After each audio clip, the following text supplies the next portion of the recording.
दोस्तों, जंगें, कुदरती आफात और जबरी नकल मकानी ये सब इंसान के जहन और दिल पर गहरे असरात छोड़ते हैं। इन हालात में सिर्फ घर या रोजगार ही नहीं छीनता बल्कि जहनी सुकून और एहसासी तहफ़्फ़ुज़ भी ख़त्म हो जाता है।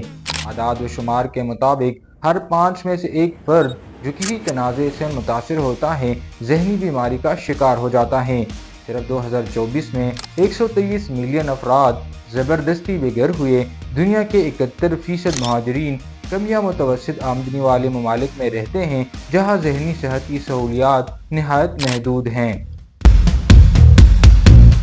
अक्सर लोग जिस्मानी ज़ख्म तो दिखा देते हैं मगर जहनी ज़ख्म दिल में दबा लेते हैं। ये ज़ख्म वक्त के साथ साथ गहरे होते जाते हैं। अगर इनका इलाज न किया जाए तो इज़्तिराब, खौफ, डिप्रेशन, नींद की कमी, मायूसी या खुदकुशी के ख़यालात, तल्लुक़ात में ख़राबी और फ़ैसला साजी की सलाहियत मुतासिर होती हैं।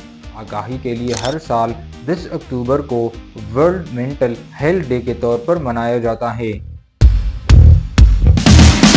याद रखें, आप अकेले नहीं, मदद मांगना कमज़ोरी नहीं बल्कि हौसले और शऊर की अलामत हैं।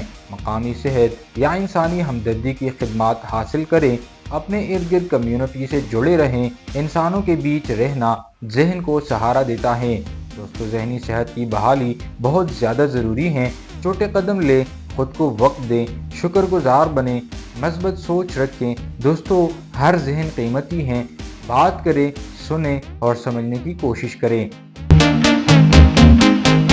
महाजरीन, जंगज़दा अफराद और हर उस शख्स के साथ खड़े हो जो अंदर से टूट चुका है। आइए हम सब मिलकर एक ऐसी दुनिया बनाएं जहां जिस्म के साथ साथ जहन का भी ख्याल रखा जाए। जहनी सेहत सिर्फ फर्द की नहीं, पूरे माशरे की जिम्मेदारी है। अल्लाह हम सबको सुकून, सब्र और समझ अता फरमाए।